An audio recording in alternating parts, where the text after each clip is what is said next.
Welcome to Weapons and Meme Destruction Podcast, episode 234, which can be found at wmdpodcast.com/234. You can get the audio only on any podcast catcher. Just search Weapons of Meme Destruction.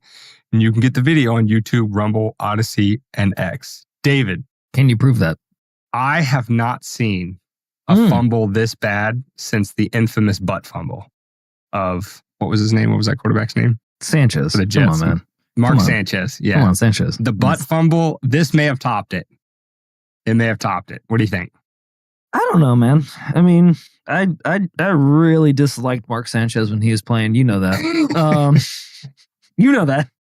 How dare you bring up that name on this podcast? Anyway. Yeah, I don't. This is what we were talking about. You remember when we were saying, "Oh, everything's going good," and I was waiting for the other shoe to drop? Well, god damn it, I'll be jumped up and shot at if the other shoe didn't drop. So, listen, I'll caveat it by saying I did not expect a 100. Nobody bats 100% when they're in the office. So let's let that go first and foremost. However, it's not about falling. It's about how you get back up, right, Dane? You get back on that horse and you stop doing fraud and you stop making the government not work again. You know what I'm saying?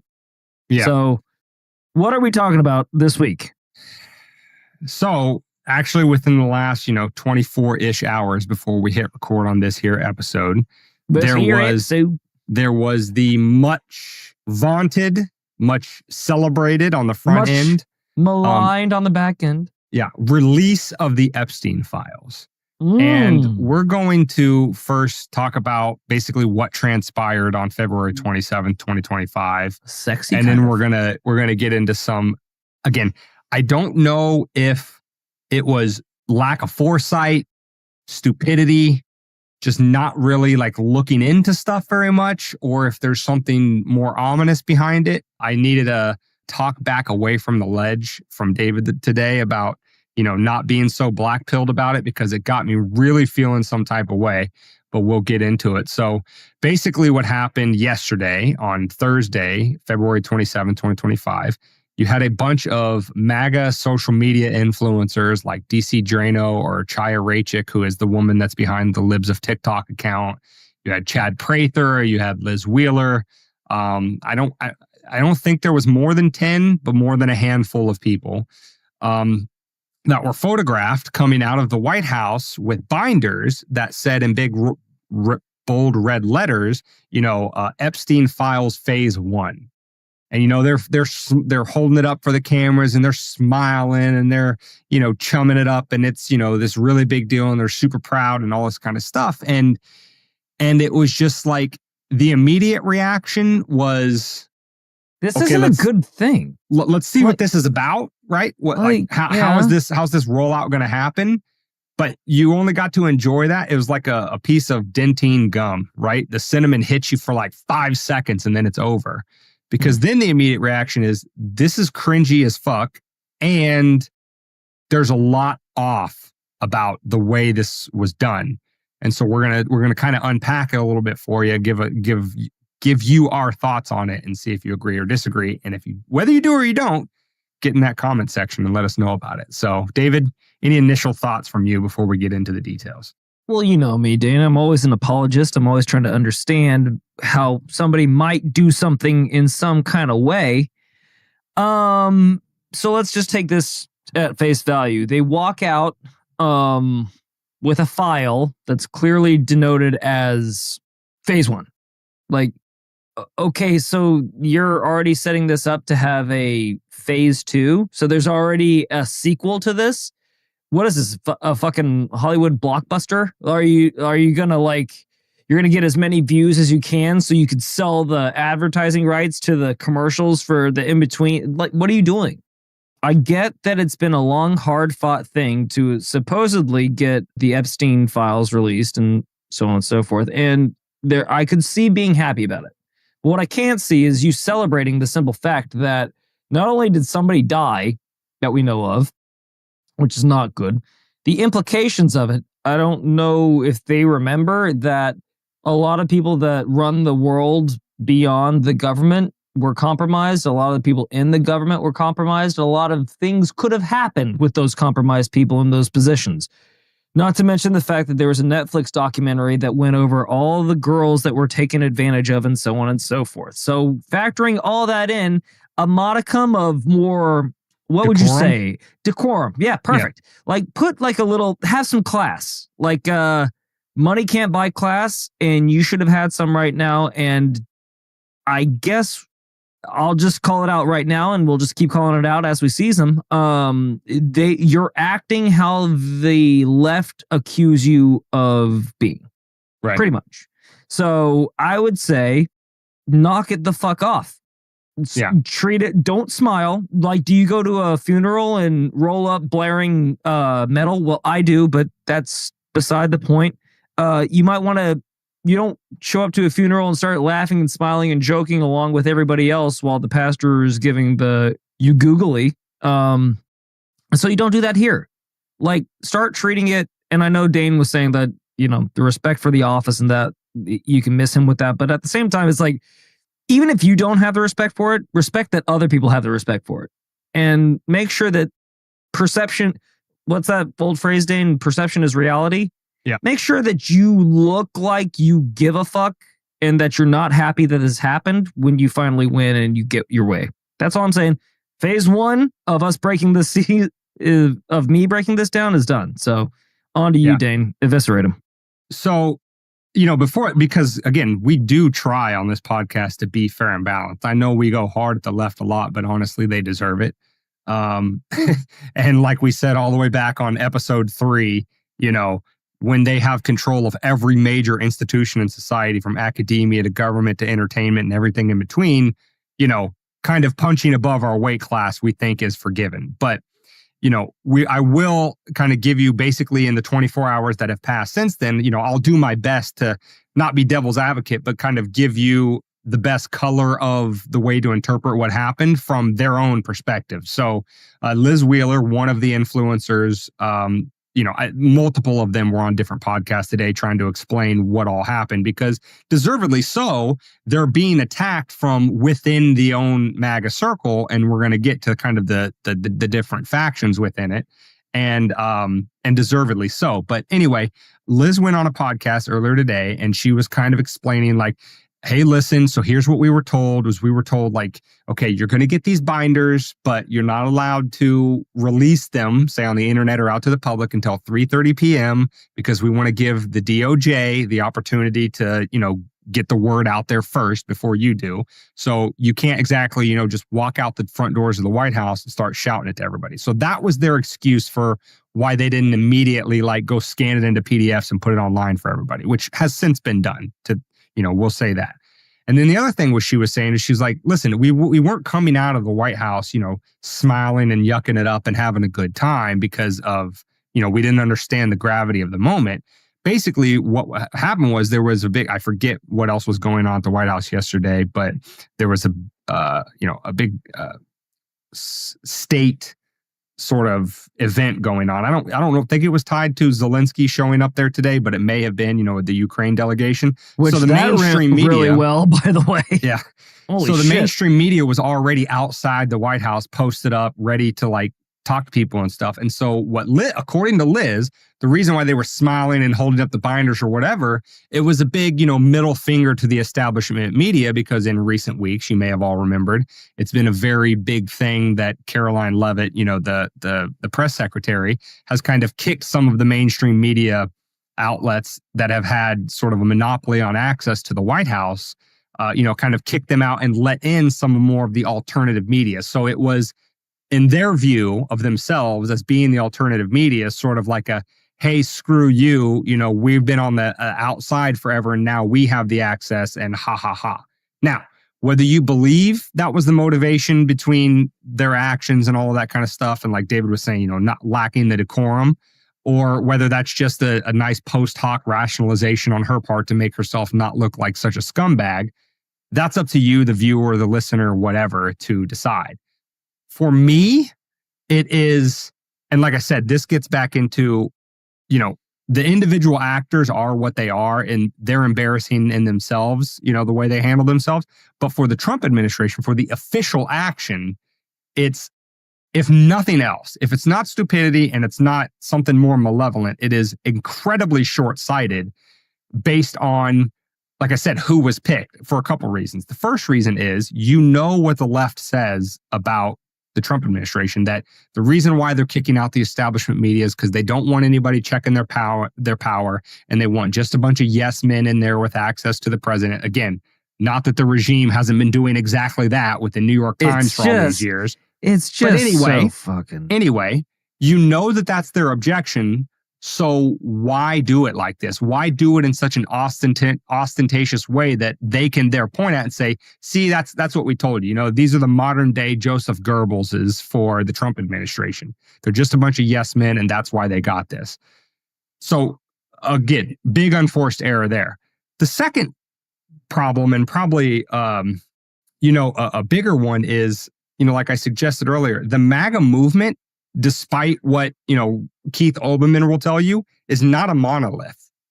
Everybody in that movement is not a sycophant for Trump. There are some people for whom the phrase "Make America Great Again" or "America First" hold that line come what may.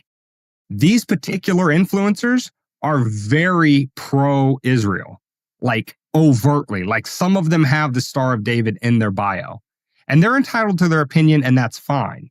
But if you are going to kind of create a wedge within your own movement between the true America Firsters, the ones that make no exception for any foreign country, and say, well, okay, we're going to put America's interest before everybody else except that one favored nation in the Middle East, versus a group that is like pro-Zionist all the way, America needs to keep giving them more money and everything else and support everything they do.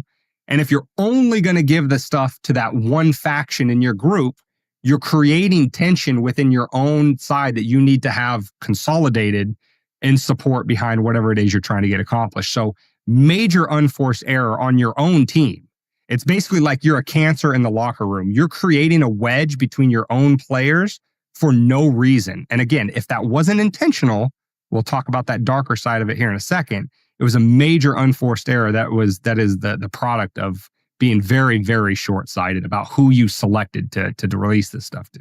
And also, seeing as we are the 121st Australian political podcast, can we just reach out to these people and say, hey, fuckheads, you're making us look bad too.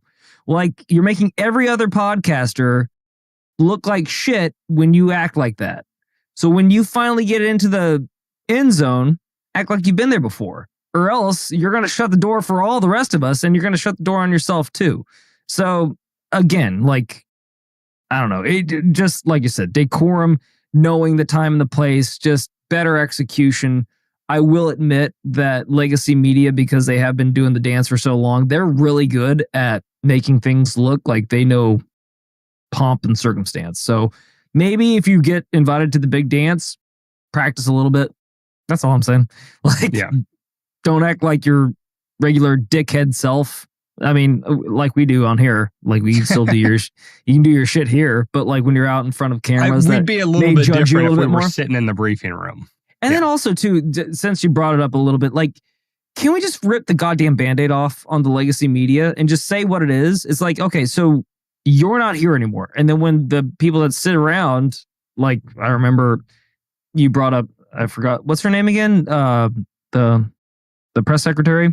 They were asking her about, thank you. Yeah. I need to commit that to memory. They were asking her about, like, why did these, media sources get removed? She reminded them, like, hey, it's a privilege to be here. You're not supposed to be here. There's no right. Like, and then also, by the way, if you want to get into the semantics, we can get into the semantics real fucking quick. You spent the last 4 years lying to us, and you spent the last 4 years getting paid by a government agency. That makes you not media. That makes you compromise. That makes you propaganda. You want to keep going? CNN? You want to keep dancing on this fault line? MSNBC? You guys are doing great, right? And then you didn't even bring up, Dane, Joy Reid doesn't have a show anymore. I know. Damn Well, it, listen, Dane. we let Dan You're going Crenshaw on- off the week this week. I figured we'd let Joy, take this You're one, letting take this everyone L on and this week. side. Good God, who got on your good side? Jesus, Feeling very something must have magnanimous happened this week. Yeah, something must have happened. But anyway, over to you, Brainiac. Yeah, and so the other part is what this is really all about is its access, right? And don't let the mainstream media gaslight you and again, I know this self-selected group of people that follow weapons of mass destruction are not dumb enough to allow themselves to be gaslit like this. But I'm telling this for your friends and family that you are dutifully telling to come and tune into the show. You and like, tied up in your basement and pinned their eyes open. Is for them is don't let the mainstream media gaslight you and say that, there's something untoward about Trump releasing this to media personalities, however you want to term these people. Because that access that he's granting, kind of to David's point about it not being a privilege, that's exactly how politics and media has been run for, well, basically since the end of World War II. Right. There used to be a concept called muckraking media where that's where, the reporter, more muckraking journalism, that's where, journalism is supposed to be. They're supposed to be constantly digging in the proverbial yard to find out where the bones are buried. They're the ones that are supposed to be holding truth to power. If the Washington Post had any sort of fealty to its actual motto, which is democracy dies in darkness, it shouldn't matter whether it's Trump or Biden or anybody else in between. They should be holding their feet to the fire constantly. But the reason why, basically since the end of World War II, that has not happened is because media has gotten addicted to the drug of access.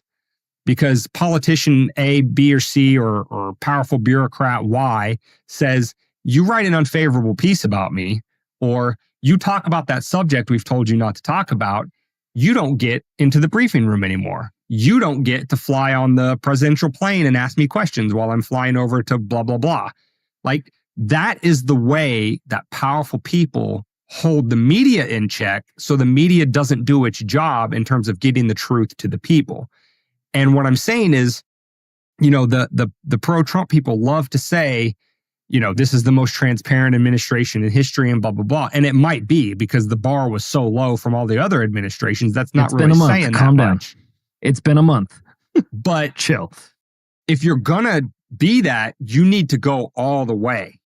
And so, again, only releasing... Show us your dick. No. Only releasing the binders to, 5 or 10 of your handpicked best buddies versus... get a smattering. I'm not saying you have to give it to your sworn enemies, right? You don't have to turn it over to the New York Times. Nobody likes the New York Times, but you can give it to the group of people you gave it to. And you can also give it to some center left people, not the psychopaths like Joy Reid and stuff like that. But I don't know, maybe give it to Rachel Maddow. We make fun of her a lot, but she's not as bad. So you can give it to... You can give it to a Cenk Uygur, kind of sort of a reforming liberal progressive that's saying a little bit more, conservative America first things these days. You can kind of curate the group so that it doesn't look like you are doing the exact same thing the regime has been doing and that we've rightfully been calling out for all this time. Again, if that's the way you did it, that would have been a huge leg up and a way for us to hold it over everybody else. But the way you chose to do it was a big fumble. Yeah. Well, again, I've said my piece. It seems just like, I don't know. It seems like they're going too far. Like, let things happen naturally. You don't have to shove this. You don't have to force this. You don't have to force Theo Vaughn and all the other podcasters that had you on into the inauguration. We know how you got there. You don't have to do it. We're all intelligent enough, like Dane said, to see what happened. We don't need you to be putting Theo Vaughn there. It's nice to have it, but it's fine. Same concept here. You don't need to shove this down your throat. Just let it happen naturally and people will accept it. It's not like, another thing that happened too, I want to just throw in there is that back around the 1980s, I believe the news cycle went from just at 6 p.m., the Tom Brokaw would come on and tell you that's the way it was, or that Walter Cronkite would come on and say that's the way it was. But anyway, you'd get your updates and that was it. Then you go on about your lives. That's really how a normal human is supposed to ingest news. It's not supposed to be this 24-hour news cycle that they have to have access to the president at all times so they can write about what fucking cookie he likes the most at 2:00 in the morning so that they can maintain their viewership. It's not, they made a rod for their own back. And since then, it's been very interesting, the stories that they've been writing on the president and so on and so forth. There's a reason why we call it the fourth arm of the government on this podcast, and many other people call it that too. So, yeah. And, the release of it aside, again, now let's play, not devil's advocate, but, trying to defend, the other players in this. Now, before this had happened, or actually, I guess simultaneously with it, Pam Bondi, the Attorney General, had written a letter to Kash Patel saying that she has multiple times been writing letters to the FBI saying, give me your entire Epstein file.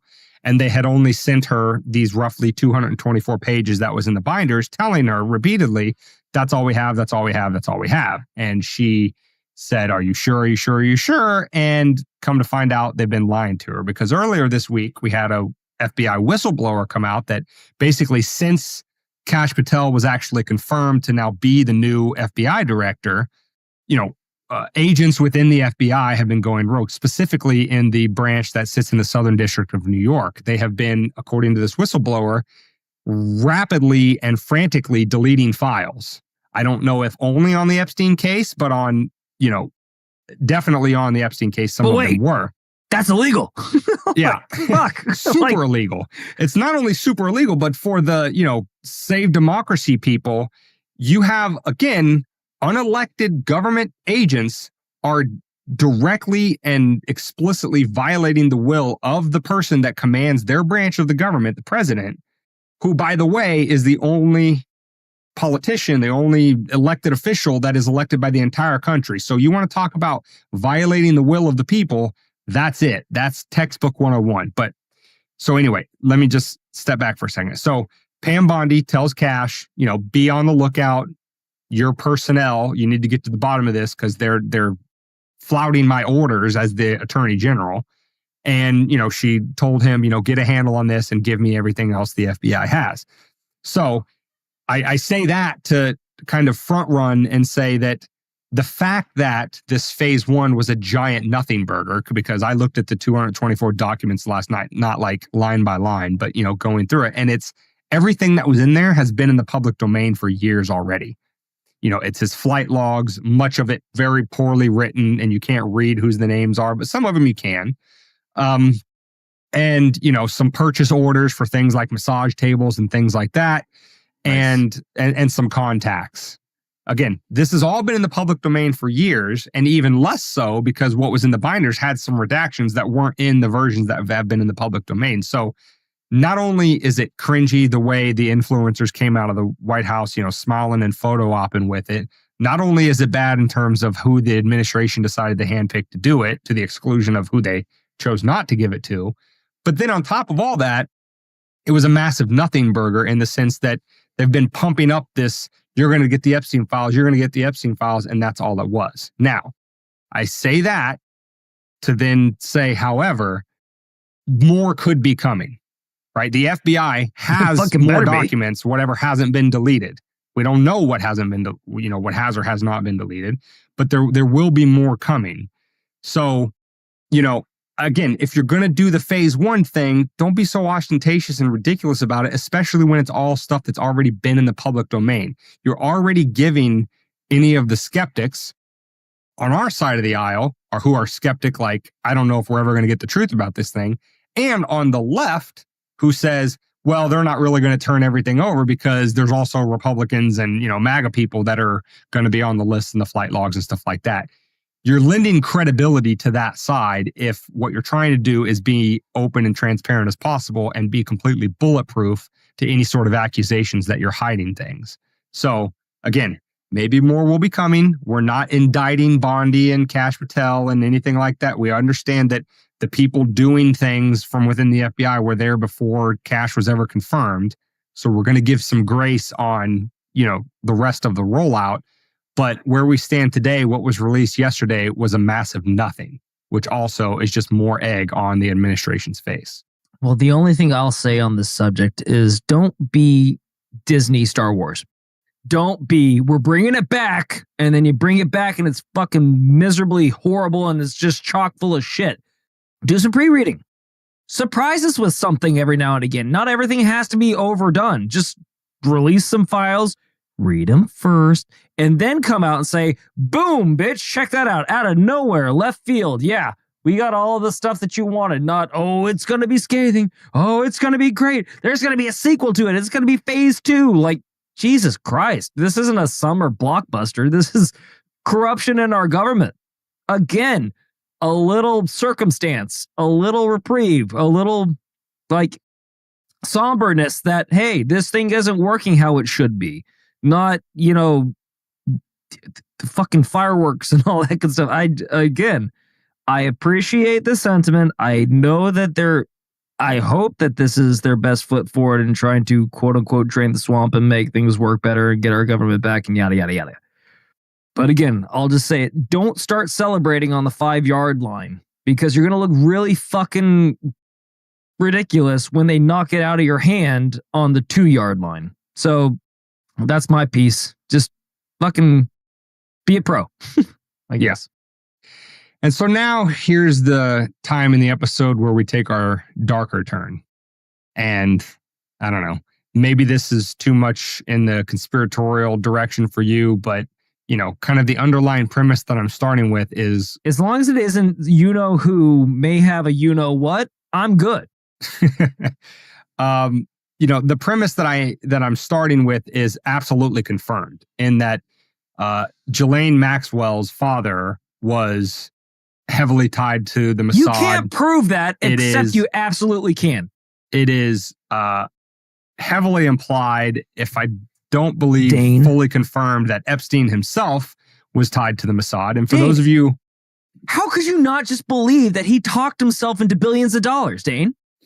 He's got the gift of gab. He just talked himself. He talked somebody out of their multitudes and multitudes of fortune because he's good like this. That's how he got all those girls to do those things. That's how he came in contact with all those people. So here's again, the biggest part of that story is you have agents or at least assets of Mossad, which for those of you who don't know is basically the Israeli version of the CIA.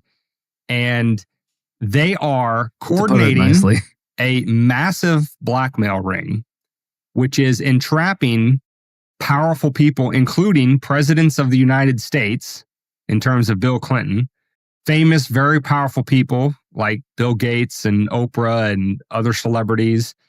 And for the ostensible purpose, right? This part is not confirmed. This is where it gets into the more speculative part. But if you control people at the very top of the U.S. hierarchy, both in and outside of government, but powerful nonetheless, then you can control the direction of influence that they exercise on U.S. policy, particular foreign policy. So if you want the United States to act in a more pro-Israel direction, it would make perfect sense why you would do something like this. You would get them on tape doing bad things. And then when they are in their positions of power, you would say, hey, there's policy A coming on your desk tomorrow. And policy B, I would really like it if you picked policy A, as that would be in our interests. Oh, but Mr. Blackmail Guy, that's not in the interest of the American people. And Mr. Blackmail Guy says, did I stutter? Policy A is in our interest. Would this be in the interest of the American people? So, again, the takeaway here, I know I don't have to spell this out for, the people that have, a modicum of critical thinking skills, is if China, say, the Central Intelligence Agency of China or the KGB in Russia, or, pick whatever big boogeyman you want in the on the international stage, if their foreign or their intelligence agencies were doing this and we caught them doing it, there would be all hell to pay. But yet when it's your quote unquote greatest ally, you have to ask a couple questions.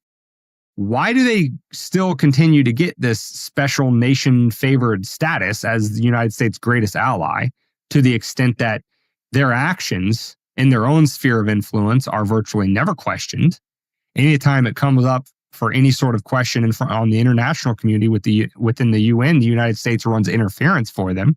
The United States gives them money, despite the fact that Israeli citizens have a per capita GDP higher than that of American citizens. So it's not like it's some third world backwater that needs American assistance just to, keep rice on the table. There is no reason that their, foreign aid should be unquestioned. The military support for the United States, from the United States to them, should be unquestioned, et cetera, et cetera. And yet, that is the country whose Central Intelligence Agency is heavily involved in things like the Epstein situation. And so, when you then decide that the influencers that you're going to pick to start releasing documents about this type of blackmail ring, and those people, almost to a man and woman, I don't think I saw anybody in that group. I could be wrong. I didn't check the list of every influencer that got a binder yesterday. But I'm pretty sure that I know DC Drano is. I know Liz Wheeler is. I know Emily Williamson or Wilson, whatever. I know Chaya Raichik of behind Libs of TikTok. These are very, very pro-Israel individuals. Like, to the point that when they say no foreign aid to any country, they always have an asterisk and they say except Israel, or we need to support Israel and everything it's doing, including, carpet bombing Gaza. No questions asked. When you release the information only to those people about an operation that was conducted by a foreign intelligence agency of that country that they favor, to the exception of every other country, you A, question the credentials of their America firstness, and B, you start to, again, infuse more of that doubt of who in the administration, the Trump administration, who had, sort of the keys to the kingdom to handpick who gets the binders and how this thing is released, who in that group is compromised? Again, not pointing any fingers or naming any names, but when you do this, you create the optics for people to ask that question. And it's not an irresponsible, unfair, or God forbid, the right's version of the left's everything is racism. It's not anti-Semitism to suggest that the state, the nation of Israel, not the people that identify as Jewish, but the state of Israel is doing things that are against America's interests. That is something that is worth pointing out. That is something that is worth getting to the bottom of, and especially when they're involved in something like what the Epstein, operation was involved in. So that's a problem. That's a major problem. And the way they went up, they're starting to go about this release again. They could fix it, but the way they started is not a good look if they're really trying to get to those difficult answers and asking those difficult questions. Well, again, like you said, it doesn't bodes ill. It bodes really ill because, that shit. If you ask somebody to grade their own test, you're gonna get a lot of 100s on that test. That's all I'm gonna say. Listen, I'm not. Again, I'm so bored. Aren't you bored? This is a question to you, Dave. Aren't you fucking bored? Aren't you fucking bored that every time you say something about Israel, all of a sudden it's just anti-Semitism? Doesn't that seem like you're gaslighting me? Doesn't that seem like they're infallible? Well, they're not, clearly. So just as bored as everybody who disagrees with me as a Nazi, from the left, or as a racist, or or as a white supremacist, pick your favorite buzzword. It's the exact same mentality. Oh, I forgot. I can't bring the name up, but he was just on the Joe Rogan Experience, and I've seen him a couple times. I think he's a former CIA operative or whatever the hell he is. There's tons of them coming out now.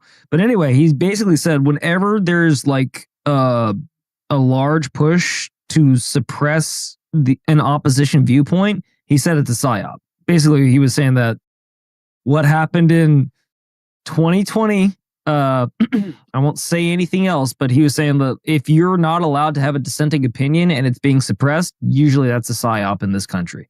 So all I'm saying is if it's being suppressed, or if you're getting shouted down for having an opinion on the subject, gonna have a bad time with the results of whatever that opinion that you're not allowed to say is being suppressed to do. Hold on. I can figure my way out of this one. If you're being suppressed, usually that's the voice you need to listen to because they may be the canary in the coal mine.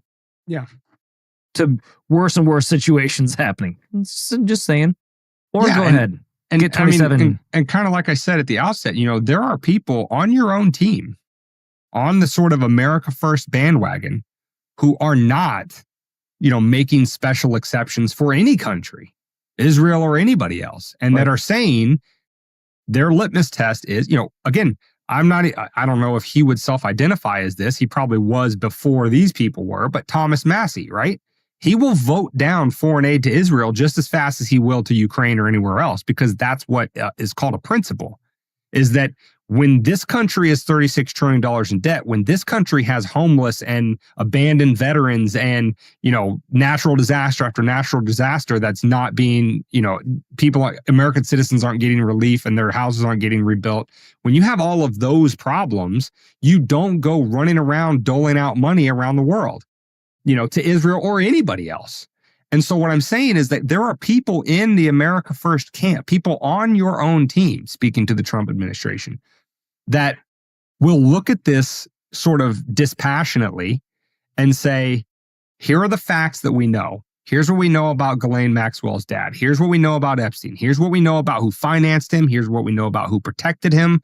Like David kind of made the tongue-in-cheek, point about, how did he get all this money? He was just a smooth talker and all this kind of stuff. It's not just how he got the money and set the operation up. It's that for years he evaded prosecution. And when, because it was so expansive, it was just a matter of time that some low-level prosecutions were eventually going to happen because, they weren't on the take by the super powerfuls that be, is that even when he was starting to get himself ensnared, like when he did in Florida in the early and mid 2000s, eventually, once it got up to a certain level, he got a sweetheart deal. How does that happen? And those are the breadcrumbs that need to be followed up. And again, if this was China's Central Intelligence Agency or Russia's or pick your poison, anybody other than Israel, Iran, you better believe there would be a unified shout from the entire America First crowd without exception that we need to get to the bottom of this. But when it comes from Israel, then half of the team doesn't want to play the game anymore. That's a problem.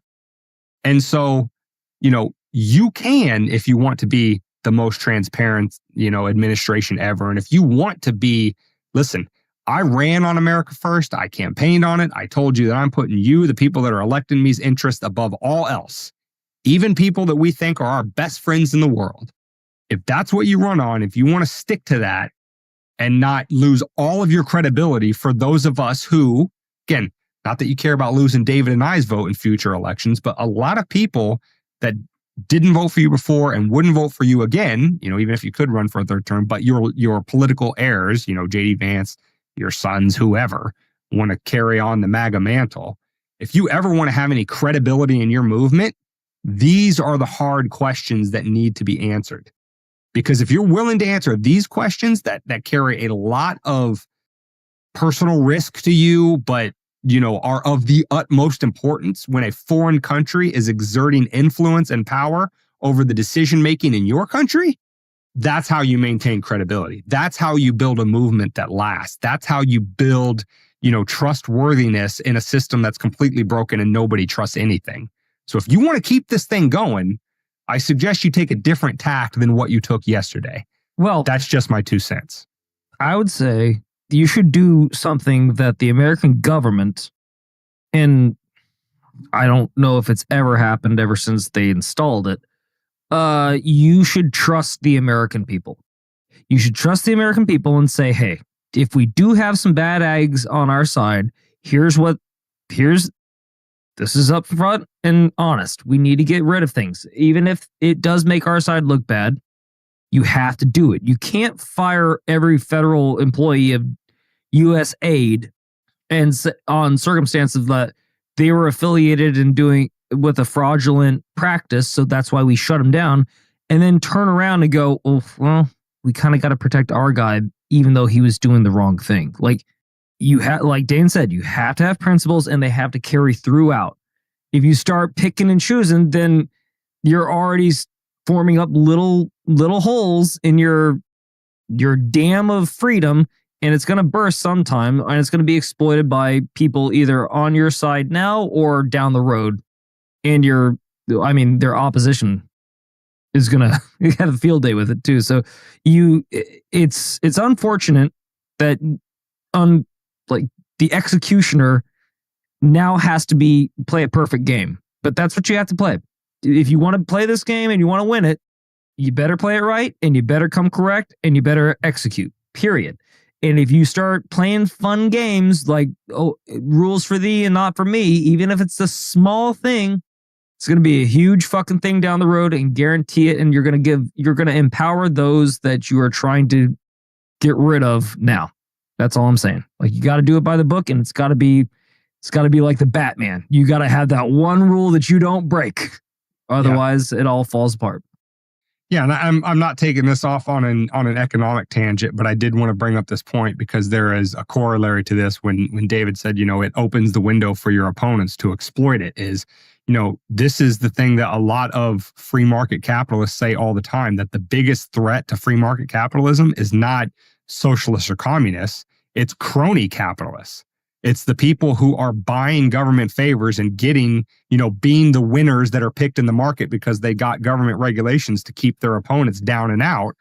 They are the ones that create the narrative, the sort of disparate and, disparities in wealth that are not earned by bringing better services and products to market, but just by using the hammer of government to nail down their competitors. Right.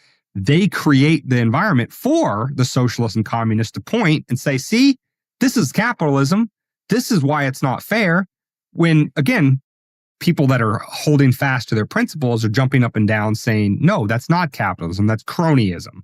That is using government to interfere in private contracts so that you can make more money than you otherwise would in a truly free market. So in the same way, right? If you are going to, play favorites for your guys because this is a touchy subject with a country that you don't ever want to question, you are creating the sort of, cracks in the dam, to use David's analogy, that lets your opponents wedge it in there and say, see, I told you these guys were just, totalitarians and that they just wanted to, favor their own people to the detriment of everybody else. If you want to stop that, you got to cut it off at the pass. You got to nip it in the bud before it ever gets there, and you need to play it as straight as you possibly can. So, again, that's just our 2 cents, whether you listen to it or not, but it behooves you. It's hard, but hey, that's the game you played. Utopia doesn't come easy, and I'm not saying that they're going to install a utopia. Don't get me wrong, but you got to walk that perfect line, man. If you want to be better, be better. Yeah, and you have to let go of You have to be honest. Just be fucking honest. Say sorry. We fucked up. CNN could get MSNBC. All these people, I guess they kind of are in a little way of just firing all the pieces of shit that work there. But there's more incentive than just saying that we're sorry that we inflicted the American public with these people, but just come out and say, hey, man, we let things go too far. We wanted to win too bad. We let ourselves go. Who doesn't? Who can't see themselves? I'm sure we've all done it at some portion of our lives. We can all understand that, and we can all come back to terms, and forgiveness is there. I know it's not there on the left. They were all about execution, but there's forgiveness in there, as long as the attempt to make this place better is there, people will forgive you. But again, if you want to die on this hill, like the Bernie Sanders is and the Elizabeth Warrens, I'll tell you what, I heard a phrase on a podcast, I might have said it last week, but they are literally the dinosaurs that don't know the astronaut. God damn it. Sleep depth's a real thing. The asteroid has slammed into the fucking Earth. They don't realize it yet. But it's coming, and it's coming quick. So, anyway, with that being said, Dane, over to you. Yeah. That's pretty much it for me. You got anything else? No, where can they find this episode, Dan? All right. They can get this episode at WMDpodcast.com/234. They can get the audio only on any podcast catcher. Just search Weapons of Meme Destruction. And they can get the video on YouTube, Rumble, Odyssey, and X. While you're over at WMDpodcast.com, make sure you support our work by checking the Support Our Work tab and finding out how you can support us financially. Definitely join up on the email list. Don't worry, we're not going to flood your inbox with a bunch of spam. As a matter of fact, I've been very derelict in my duty, not emailing the email list of late. But when we do, it's funny, informative, good stuff. And, the big catch-all is it always keeps you in contact with the show, no matter which platform wants to nuke us. We'll be able to shoot you an email and say, hey, we're off of this platform. You can find us over here. So it's always good to just have that, kind of ace up your sleeve. But other than that, like, subscribe, share, comment, turn on notifications, do all the algo food on any platform you find us on. Follow us on others, even if you never go over there again, other than to just go there one time and click subscribe. That helps.